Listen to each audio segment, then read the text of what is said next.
जब माननीय गृह मंत्री जी संविधान 130वां संशोधन विधेयक 2025 उसे पटल पर रख रहे थे, उस समय जिस प्रकार का व्यवहार किया गया, जिस प्रकार से बिल की प्रतियों को फाड़ करके विपक्ष ने फेंका, जिस प्रकार से पीठासीन हमारे स्पीकर के तरफ सदस्य ऑपोजिशन के बढ़े, उन्हें इंटिमिडेट, उनकी तरफ लपकने की कोशिश की गई और माननीय गृह मंत्री जी के चेयर की तरफ लपकने की कोशिश की गई, उनके ऊपर कागज, ये बिल के प्रति को फाड़ के फेंका गया, वो आज हम सबने देखा है।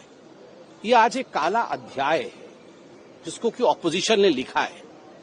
और किस लिए किया है ये परिश्रम जो ऑपोजिशन ने किया है काला अध्याय लिखने के लिए, किस लिए किया है? करप्शन को और भ्रष्टाचार को बचाने के लिए किया है। आप बताइए, ये जो संविधान संशोधन है जिसको आज माननीय गृह मंत्री पटल पर रख रहे थे, इसका ध्येय क्या है? इसका एक लाइन में ध्येय है कि जेल से रहकर सरकार नहीं चलाई जा सकती है। जो भी व्यक्ति, चाहे वो प्रधानमंत्री हो, चाहे वो यूनियन मिनिस्टर्स हो, चाहे वो स्टेट के मुख्यमंत्री हो, चाहे वो स्टेट के मिनिस्टर्स हो, यदि वो जेल में बंद हैं, 30 दिन तक जेल से वो सरकार नहीं चला सकते हैं, 30 दिन के अंदर उन्हें कोई रिलीफ नहीं मिलता है तो वो सरकार नहीं चला सकते हैं जेल से। देखिए, इसमें सबसे बड़ी बात है, माननीय प्रधानमंत्री जी ने अपने ऑफिस को भी नहीं बचाया है। इसमें प्रधानमंत्री खुद इंक्लूडेड है। माननीय प्रधानमंत्री जी ने अपने यूनियन मिनिस्टर्स को, कैबिनेट को भी नहीं बचाया है। यूनियन कैबिनेट भी इंक्लूडेड है। याद करिए, जब इसी प्रकार का एक बिल इंदिरा जी लेकर आई थी तो उसमें स्पष्ट रूप से लिखा गया था कि the prime minister's office, the president's office, vice president office, आप इनके ऊपर केस नहीं कर सकते। बाकी लोगों के ऊपर केस कर सकते हैं, मगर इन पदों के ऊपर, प्रेसिडेंट के ऊपर, प्राइम मिनिस्टर के ऊपर केस नहीं कर सकते हैं। मतलब इंदिरा जी ने और कांग्रेस पार्टी ने अपने आप को बचाने के लिए रास्ता बनाया था, मगर बाकियों के लिए बिल लाए। यहां पर प्रधानमंत्री भी जुड़े हुए हैं, यूनियन मिनिस्टर्स भी जुड़े हुए हैं, स्टेट मिनिस्टर और स्टेट के मुख्यमंत्री।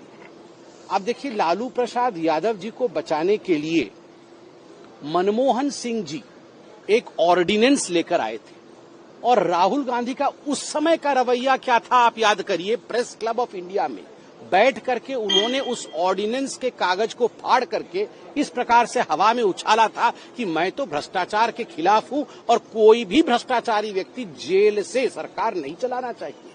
उस समय के रवैये और आपके रवैये में आज भी कागज फाड़ के फेंका है। और कागज फाड़ के क्या फेंका है कि जेल से सरकार चलनी चाहिए।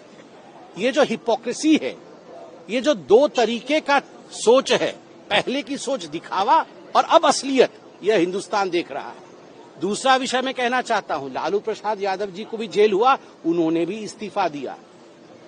उस समय से आप देखिए, जितने भी लोगों को जेल हुआ, जो माननीय मुख्यमंत्री थे, जो बड़े पदों पर आसीन रहे हैं, उन सबने इस्तीफा दिया।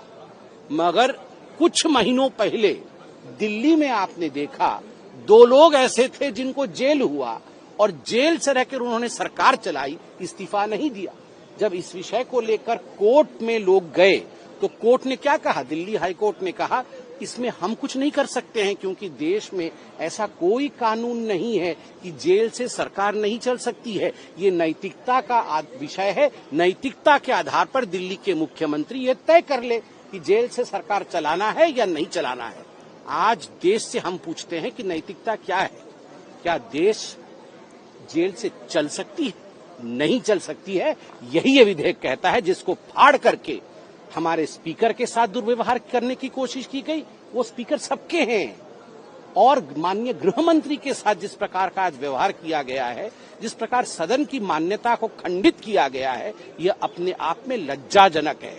और मुझे लगता है ऑपोजिशन और खास करके राहुल गांधी का जो दोहरा चरित्र है, उस समय ऑर्डिनेंस फाड़ रहे थे और आज जब उसी लाइन पे कानून बना है, आज इसे फाड़ रहे हैं।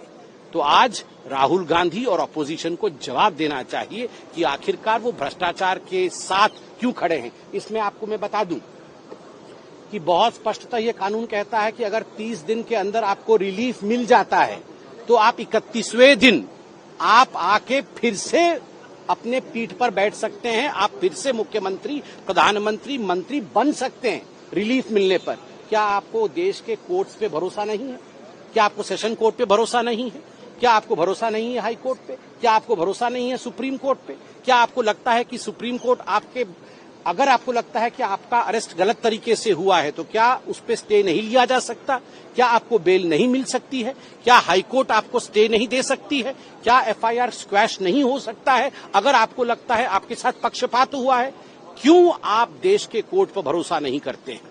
आप किसी पे भरोसा नहीं करते हैं क्योंकि आप भ्रष्टाचार को, भ्रष्टाचारियों को बचाना चाहते हैं। यह देश कभी नहीं सहेगा। ये नैतिकता का विषय है, नैतिकता की लड़ाई है। आप कागज फाड़िए या कुछ भी फाड़िए, देश नैतिकता को फाड़ने नहीं देगा। जब माननीय गृह मंत्री जी संविधान 130वां संशोधन विधेयक 2025 उसे पटल पर रख रहे थे, उस समय जिस प्रकार का व्यवहार किया गया, जिस प्रकार से बिल की प्रतियों को फाड़ करके विपक्ष ने फेंका, जिस प्रकार से पीठासीन हमारे स्पीकर के तरफ सदस्य ऑपोजिशन के बढ़े, उन्हें इंटिमिडेट, उनकी तरफ लपकने की कोशिश की गई और माननीय गृह मंत्री जी के चेयर की तरफ लपकने की कोशिश की गई, उनके ऊपर कागज, ये बिल के प्रति को फाड़ के फेंका गया, वो आज हम सबने देखा है। ये आज एक काला अध्याय है जिसको कि ऑपोजिशन ने लिखा है। और किस लिए किया है ये परिश्रम जो ऑपोजिशन ने किया है काला अध्याय लिखने के लिए? किस लिए किया है? करप्शन को और भ्रष्टाचार को बचाने के लिए किया है। आप बताइए, ये जो संविधान संशोधन है जिसको आज माननीय गृह मंत्री पटल पर रख रहे थे, इसका ध्येय क्या है? इसका एक लाइन में ध्येय है कि जेल से रहकर सरकार नहीं चलाई जा सकती है। जो भी व्यक्ति, चाहे वो प्रधानमंत्री हो, चाहे वो यूनियन मिनिस्टर्स हो, चाहे वो स्टेट के मुख्यमंत्री हो, चाहे वो स्टेट के मिनिस्टर्स हो, यदि वो जेल में बंद हैं, 30 दिन तक जेल से वो सरकार नहीं चला सकते हैं, 30 दिन के अंदर उन्हें कोई रिलीफ नहीं मिलता है तो वो सरकार नहीं चला सकते हैं जेल से। देखिए, इसमें सबसे बड़ी बात है, माननीय प्रधानमंत्री जी ने अपने ऑफिस को भी नहीं बचाया है। इसमें प्रधानमंत्री खुद इंक्लूडेड है। माननीय प्रधानमंत्री जी ने अपने यूनियन मिनिस्टर्स को, कैबिनेट को भी नहीं बचाया है। यूनियन कैबिनेट भी इंक्लूडेड है। याद करिए, जब इसी प्रकार का एक बिल इंदिरा जी लेकर आई थी तो उसमें स्पष्ट रूप से लिखा गया था कि the prime minister's office, the president's office, vice president office, आप इनके ऊपर केस नहीं कर सकते। बाकी लोगों के ऊपर केस कर सकते हैं, मगर इन पदों के ऊपर, प्रेसिडेंट के ऊपर, प्राइम मिनिस्टर के ऊपर केस नहीं कर सकते हैं। मतलब इंदिरा जी ने और कांग्रेस पार्टी ने अपने आप को बचाने के लिए रास्ता बनाया था, मगर बाकियों के लिए बिल लाए। यहां पर प्रधानमंत्री भी जुड़े हुए हैं, यूनियन मिनिस्टर्स भी जुड़े हुए हैं, स्टेट मिनिस्टर और स्टेट के मुख्यमंत्री। अब देखिए, लालू प्रसाद यादव जी को बचाने के लिए मनमोहन सिंह जी एक ऑर्डिनेंस लेकर आए थे और राहुल गांधी का उस समय का रवैया क्या था आप याद करिए। प्रेस क्लब ऑफ इंडिया में बैठ करके उन्होंने उस ऑर्डिनेंस के कागज को फाड़ करके इस प्रकार से हवा में उछाला था कि मैं तो भ्रष्टाचार के खिलाफ हूं और कोई भी भ्रष्टाचारी व्यक्ति जेल से सरकार नहीं चलाना चाहिए। उस समय के रवैये और आपके रवैये में आज भी कागज फाड़ के फेंका है। और कागज फाड़ के क्या फेंका है कि जेल से सरकार चलनी चाहिए। ये जो हिपोक्रेसी है, ये जो दो तरीके का सोच है, पहले की सोच दिखावा और अब असलियत, यह हिंदुस्तान देख रहा है। दूसरा विषय मैं कहना चाहता हूं, लालू प्रसाद यादव जी को भी जेल हुआ, उन्होंने भी इस्तीफा दिया। उस समय से आप देखिए, जितने भी लोगों को जेल हुआ, जो माननीय मुख्यमंत्री थे, जो बड़े पदों पर आसीन रहे हैं, उन सबने इस्तीफा दिया। मगर कुछ महीनों पहले दिल्ली में आपने देखा, 2 लोग ऐसे थे जिनको जेल हुआ और जेल से रहकर उन्होंने सरकार चलाई, इस्तीफा नहीं दिया। जब इस विषय को लेकर कोर्ट में लोग गए तो कोर्ट ने क्या कहा? दिल्ली हाई कोर्ट ने कहा, इसमें हम कुछ नहीं कर सकते हैं क्योंकि देश में ऐसा कोई कानून नहीं है कि जेल से सरकार नहीं चल सकती है। ये नैतिकता का विषय है। नैतिकता के आधार पर दिल्ली के मुख्यमंत्री ये तय कर ले कि जेल से सरकार चलाना है या नहीं चलाना है। आज देश से हम पूछते हैं कि नैतिकता क्या है? क्या देश जेल से चल सकती है? नहीं चल सकती है। यही ये विधेयक कहता है, जिसको फाड़ करके हमारे स्पीकर के साथ दुर्व्यवहार करने की कोशिश की गई।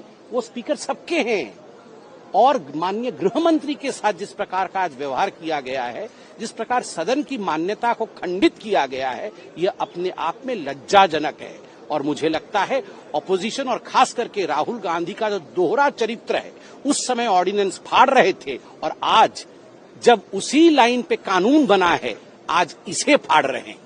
तो आज राहुल गांधी और ऑपोजिशन को जवाब देना चाहिए कि आखिरकार वो भ्रष्टाचार के साथ क्यों खड़े हैं। इसमें आपको मैं बता दूं कि बहुत स्पष्टतः ये कानून कहता है कि अगर 30 दिन के अंदर आपको रिलीफ मिल जाता है तो आप 31वें दिन आप आके फिर से अपने पीठ पर बैठ सकते हैं, आप फिर से मुख्यमंत्री, प्रधानमंत्री, मंत्री बन सकते हैं रिलीफ मिलने पर।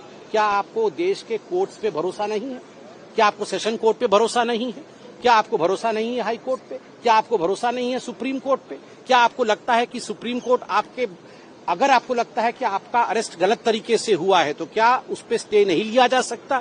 क्या आपको बेल नहीं मिल सकती है? क्या हाई कोर्ट आपको स्टे नहीं दे सकती है? क्या एफआईआर स्क्वैश नहीं हो सकता है अगर आपको लगता है आपके साथ पक्षपात हुआ है?